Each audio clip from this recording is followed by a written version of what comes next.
En février 2021 a eu lieu un tsunami dans le monde politique. François Asselineau a été placé en garde à vue pour harcèlement moral, harcèlement sexuel et agression sexuelle.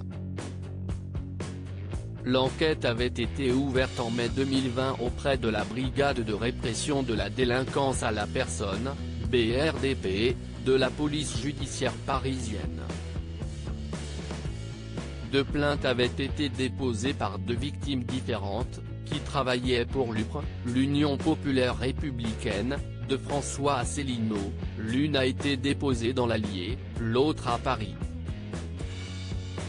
Un ancien cadre avait également fait un signalement au procureur de la République, et certains faits ont été dénoncés dès 2019. Rapidement, François Asselineau a qualifié ces accusations de calomnie et de complot visant à l'écarter de la présidence de l'UPR et l'empêcher de se frayer un chemin pour la présidentielle de 2020. CST Opération Boule Puante, probablement pilotée par une officine, avait-il confié sur Facebook. L'enquête est toujours en cours.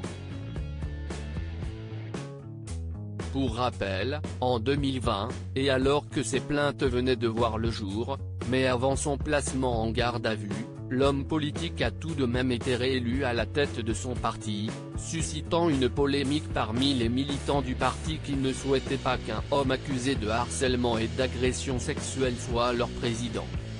Qui est François Asselineau? François Asselineau a été inspecteur des finances, avant de se lancer en politique. En 2017, il parvient à réunir plus de 500 parrainages et se présente aux élections présidentielles, ce qu'il n'avait pas réussi à faire en 2012. Son credo? La souveraineté de la France. D'ailleurs, il souhaite le Frexit. En clair, la sortie de la France de l'Europe, comme l'a fait la Grande-Bretagne récemment. Il souhaite également que le pays sorte de la zone euro, et de l'OTAN.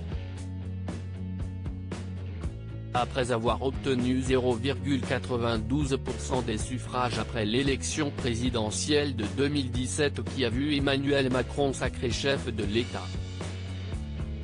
Depuis, il milite essentiellement sur Internet.